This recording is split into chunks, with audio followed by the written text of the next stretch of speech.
welcome back to this lecture series for Introduction to Philosophy. In our previous video, we began introducing the problem from evil and talking about its various components, how it's supposed to pose a challenge to theism, and also said a few things about how theists have commonly responded to the problem of evil. In this video, we're going to get more specific by outlining the specific argument that is made based on the problem of evil against the existence of God. And we're going to do so by looking at a famous article by the philosopher William Rowe. So the first thing I want to do before we get into a specific argument is to take a look at the following case, which is explained by Daniel Speake, that I think gives a good flavor of the sort of questions that we need to think about in order to evaluate this argument properly. So here's the case. We'll call this the unmonitored toddler. Suppose you see a toddler wandering apparently unmonitored around an amusement park. You begin to wonder if the child really is unmonitored, or if, rather, the child's parent is watching providentially from a distance, perhaps hidden in the crowd or just out of your view. Now suppose that you watch the child stumble into the path of a go-kart that runs painfully over the child's foot. As the child screams in pain, tears flowing, no parent appears. This would be strong evidence that the parent is not around or that the parent is not good. Notice that the existence and goodness of the parent is not logically incompatible with what we've seen. We can imagine a possible situation in which, for example, the parent is present and would have appeared on the scene if he could, but was at that time just saving his other child from the sure death of falling over the edge of a precipice. So it is possible that a good parent is present, even though the child we are watching ends up both hurt and uncomforted. Still, we take what we have seen as strong evidence that a good parent isn't around. Now, the analogy that Speake is trying to make here to the problem of evil is clear. In the unmonitored toddler case, we see a toddler that's walking around, getting to all sorts of danger with no parent coming to assist. And you start to think, okay, what do I think is more likely here? Is it more likely that a parent is doing something else, saving another child, or has been kidnapped by mass kidnappers and can't get to the child? Is something like that more likely? Or is it more likely that the parent is not around, or that the parent is just a very bad parent? Now, anybody would admit that the former possibilities are at least possible. We can imagine that this parent has 5 other children who are in serious danger, who need that parent's immediate assistance, so the parent has to ignore the current child. We can imagine the parent was kidnapped or something else nefarious happened to the parent. All those are possible. But in the real world, we don't just entertain possibilities and think they're automatically true. We go with what's more likely. And we might say in this case, it seems more likely that the parent just isn't around or isn't a very good parent. And the point here is we have to ask the same set of questions about our world. And the way to think about this is, does our world, with its evil in it, with its mishaps, with its horrible tragedies, does it look like you would expect a world to look that was governed by a perfect being? And a couple questions are going to be relevant here. First, what are all the possible explanations? Right? What are all the possible explanations for why God does not prevent various evils? Is it more likely that God is present and has an overall plan and is good, or that God isn't present, doesn't exist, and isn't good? And finally, one critical question we'll be asking ourselves throughout is, are we in a position where we should expect to be able to understand the reasons that God would have for permitting evil?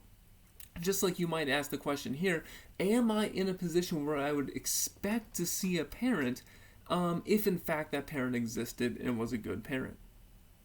So I think we should keep this example in mind, and the questions I just outlined, many of those we will be pursuing in this video and the ones that follow as we try to see, is our world one that's governed well by a perfect being, or is our world really analogous to this unmonitored toddler example?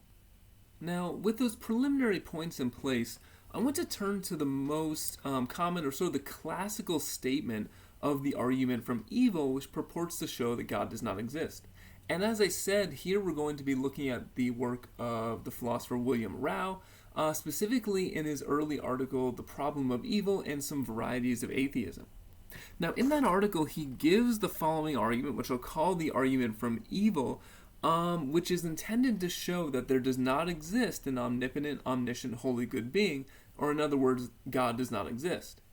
Now, this is a more complex version which comes directly from the text, but for purposes of simplicity, I'm going to actually be focusing on the simplified version, or sort of rendition of this argument that is given by Daniel Speake.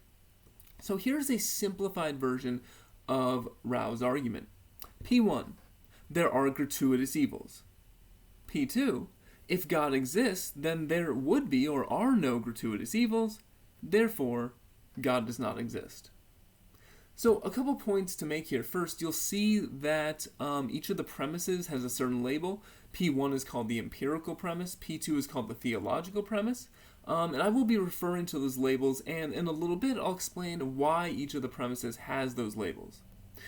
Furthermore, you'll notice that the argument has the conclusion that God does not exist. So, as opposed to the other arguments about God we've looked at, which were for the existence of God, this one purports to show that God does not exist. But before we can get more in detail into the reasoning of the argument, we need to define some of the terms that the premises of this argument use. So first, you might look at the argument and wonder, well, what exactly counts as an evil in this case? Right? So what exactly do we mean? So Rowe uses the following explanation when he explains sort of what he means by evil, or gives some examples of it. He says, in developing the argument for atheism based on the existence of evil, it will be useful to focus on some particular evil that our world contains in considerable abundance. Intense human and animal suffering, for example, occurs daily and in great plenitude in our world. Such intense suffering is a clear case of evil.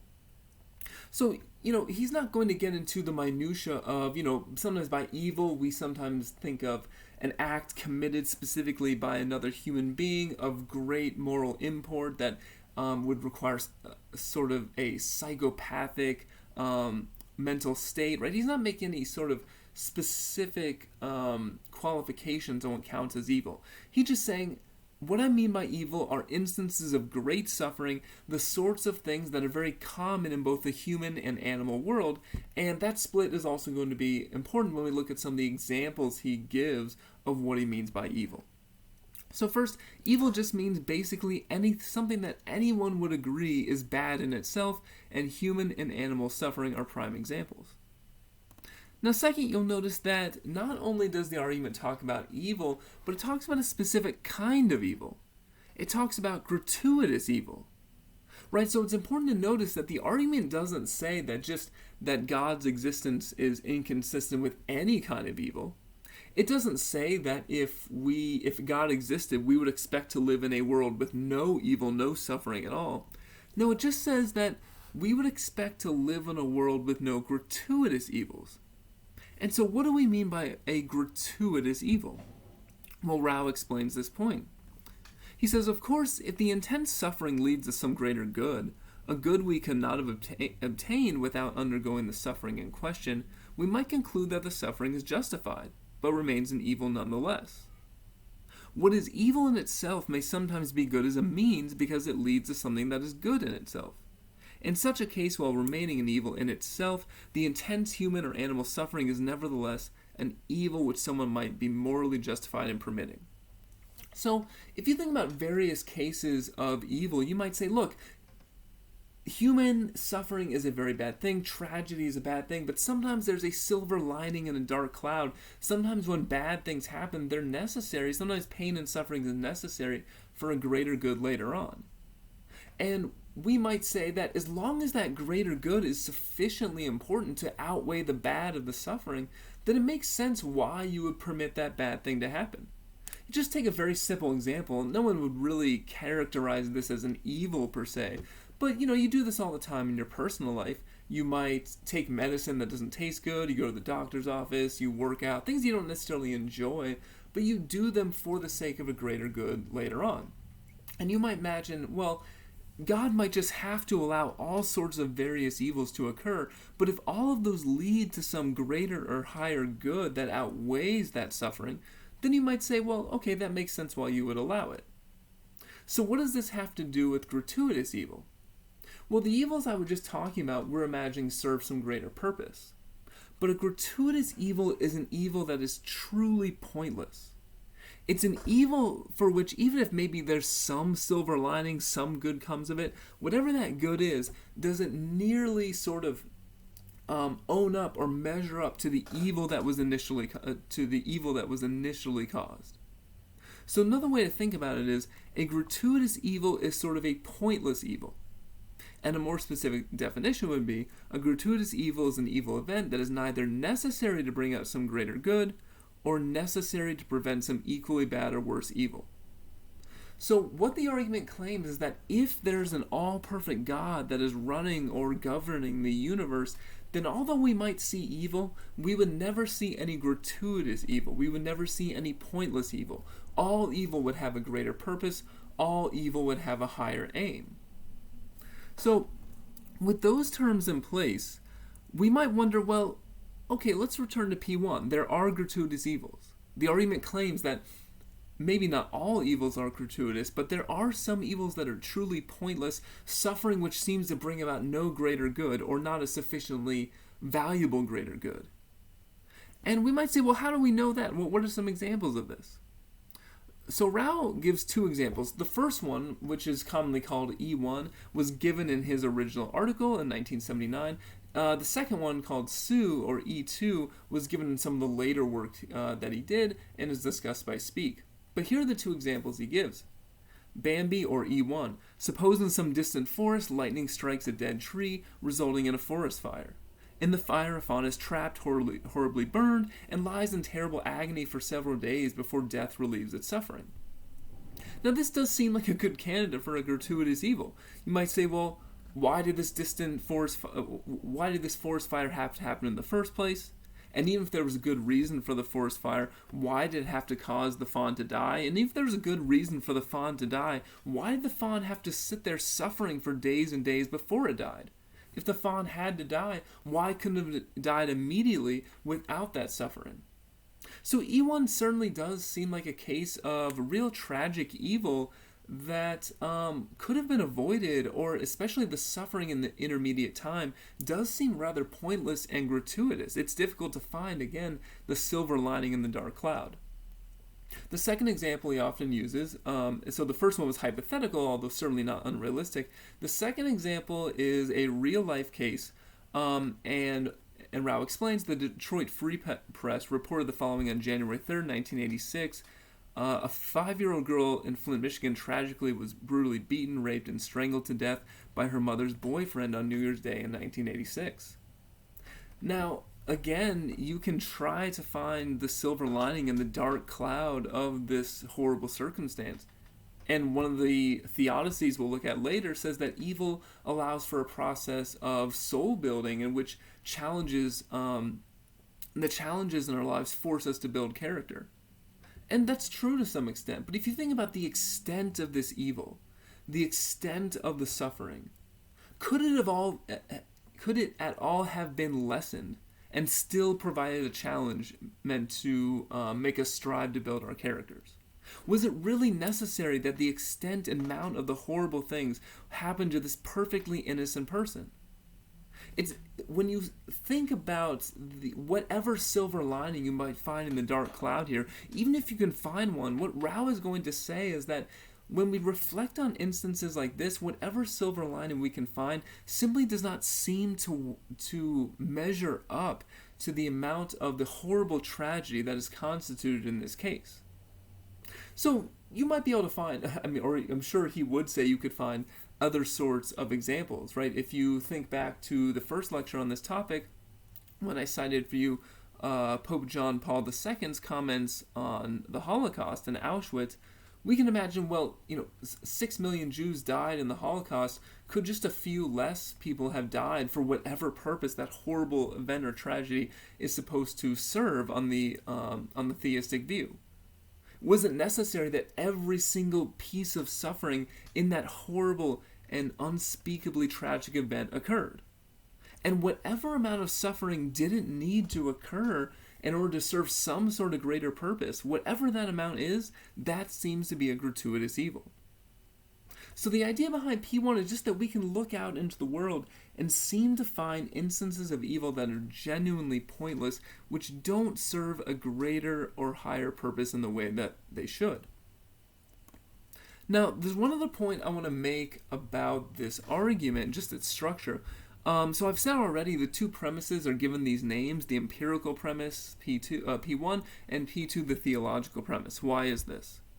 Well, the first premise, P1, is called the empirical premise because it makes an observational claim about the world. It says there are these things called gratuitous or pointless evils that exist in the world. And when we evaluate this premise, the questions we're going to be asking ourselves are there really pointless evils? Right? Is every instance of intense suffering we see required for producing a greater outcome? And as I've suggested, Rowe is going to say no. There are many cases of intense and horrible suffering that are not needed for a greater outcome. The second premise is called the theological premise. And remember what this premise says. It says, if God exists, there would be no gratuitous evils. And so it's called the theological premise because it's not really about observing facts in the world. It's just about thinking about the nature of God and the nature of God's perfection and how that perfection would relate to creation. And so when we evaluate this premise, we're asking questions like, could a perfect God allow a pointless evil? Does God's perfection demand that God must prevent every single evil that's pointless? Or could a perfect God allow that, yes, there are some instances of suffering which serve no greater purpose at all? So these are the two premises, the argument, that's why they have those labels, and those are the questions we'll be thinking about as we evaluate each premise. So now that we have seen the basic structure of the argument from evil, let's look at the specific justification for each of its premises, or the reasons one would give for why these premises are true. And we'll start with P2. We'll start with the theological premise. So remember, the theological premise makes this claim about a connection that God's perfection would have with God's creation. And it says, if we imagine a perfect God created the world, then there could be no pointless evil. And one way to think about why this is would be the following, right? If gratuitous evil exists, if there's truly pointless evils, then one of the two possible things must be true. Either God must not care about gratuitous evil, right? So God must say, yeah, I know there's some, pointless evils, there's some suffering that happens that serves no greater purpose, which just sort of makes people sad and makes them experience tragedy, but it's not really my concern. I'm just going to let it happen.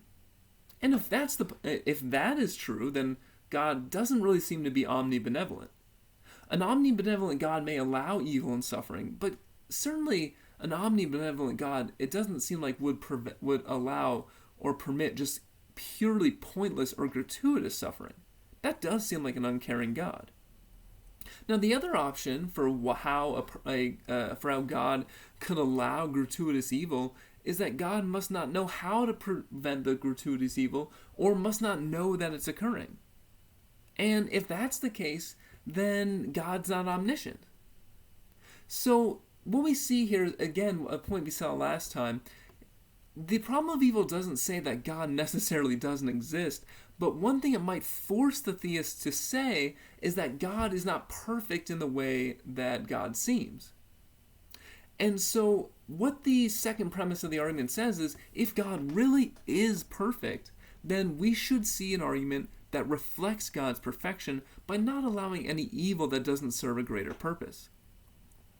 Now, what's interesting about this premise is that although it's used in a premise against the existence of God, this is the less controversial premise. And in fact, many theists, many religious philosophers, many philosophers who make God the foundation of their system have accepted this idea behind the theological premise. One example would be the philosopher G.W. Leibniz, who made the following sort of famous proclamation, which lies at the basis of his idea that in fact we live in the best of all possible worlds. Now Leibniz says, "Nor can I approve of the opinion of some moderns who maintain boldly that what God has made is not of the highest perfection, that he could have done much better. To act with less perfection than one could have is to act imperfectly. To show that an architect could have done better is to find fault with his work. And so, like I said, this statement, this idea that creation must be perfect because God is perfect, led Leibniz to claim that we right now live in the best of all possible worlds. What does that mean? That means if you imagine every single way the world could be, right? If you imagine these sort of almost infinite different possible ways the world could have turned out, we live in the best, the most perfect of all those worlds. And that might seem strange when, again, we look around and we see all the evil and tragedy and suffering in our world. And in fact, one of Leibniz's contemporaries, Voltaire, a writer at the time, he sort of parodied this idea, really appealing to the idea that around the time when Leibniz was publishing this work, there was a horrible earthquake in Lisbon which killed many people. And the obvious question to ask is, how could this be the best of all possible worlds when we look around and see so many bad things happening? But of course, this is to misunderstand Leibniz's claim. Leibniz didn't say that this is the best of all possible worlds because he looked out in the world and saw what he wanted to see. No, it was just a reflection on the nature of God. If God is perfect, then the world must be perfect as well if God created it. Just like an imperfect building is evidence of an imperfect architect, it seems like an imperfect world would be an evidence of an imperfect God. And so this is just to say that the theological premise, the second premise of the argument, is not as controversial as the first, because in many cases, although not all cases, but in many cases both theists, those who believe in God, and those who are making the argument from evil, both accept this idea that if God exists, then the world must be perfect. So then the question just is, are we in a position to think the world is not perfect? Are we in a position to make the claim that there are gratuitous and pointless evils in the world? So this question of whether there are gratuitous evils in the world, of course, brings us back to the first premise. And this really is the crux of the argument. This is the most controversial premise. And so the first question we should ask here is, well, how could we know that there are gratuitous evils? We only have a very narrow perspective, and God, if God exists, has a very wide perspective, an omniscient perspective of the whole universe. How can we be in a position to say that some evils are pointless or serve no higher purpose and are gratuitous? So, Rowe considers a couple different justifications. One of them he briefly mentions in a footnote of his article is that one might say that maybe there's some evils so horrible that nothing could possibly justify them. And here he appeals to a passage from the Russian writer Dostoevsky in his famous novel, The Brothers Karamazov.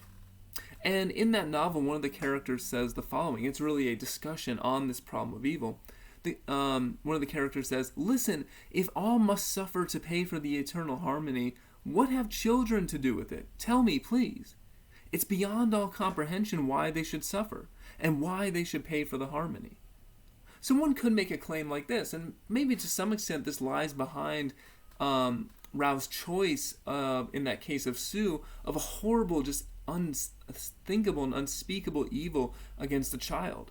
One could say that maybe other people have to suffer so that greater good can come, but there's something about the sanctity and innocence of a child, that the idea that a perfect world would be filled with so much suffering and tragedy that happens to a child simply is beyond the pale. It simply is an evil that cannot be justified by a greater good. So one could take a position like that. Interestingly though, although he suggests there's a possibility, Rowe actually doesn't take that tactic. The tactic he takes is to simply put these cases out and ask ourselves, to be honest with ourselves, can we see any reason why this evil has to occur? So again, he goes back to the Bambi case of the fawn who suffers pointlessly before dying. He asks the question, could an omnipotent, omniscient being have prevented the fawn's apparently pointless suffering? And of course, the answer is obvious. God could have prevented that suffering if God had wanted to.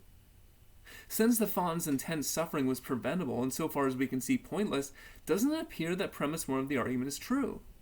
that there do exist instances of intense suffering which an omnipotent, omniscient being could have prevented without thereby losing some greater good or permitting some evil equally bad or worse. He just encourages us to appeal to our reason and to think about what's the most reasonable thing to think here.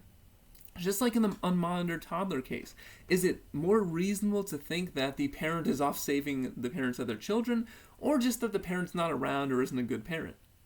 In this case, is it more reasonable to think that this fawn had to suffer for days for some higher purpose, which we have no way of seeing, which as much as we rack our minds, we simply can't come up with any reason why this fawn would have to suffer all alone out in the forest? Or is it more likely that this is just a gratuitous evil? Now, I think it's important that we be explicit about the sort of reasoning that Rowe is using here.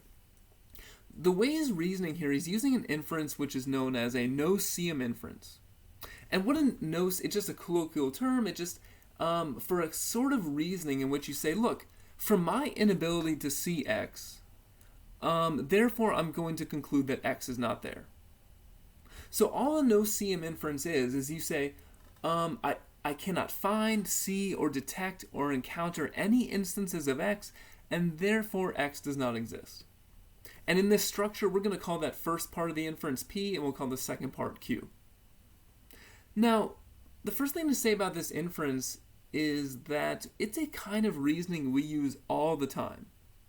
And here are just some other examples of no-seem inferences not having anything to do with the problem of evil.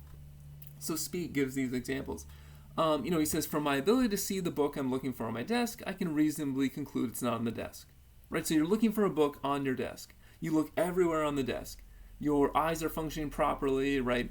You're not under any sort of intoxication which might impair your vision, right? You look everywhere on the desk and you say, well, I looked everywhere, the book must not be on the desk. That's a no-seem inference.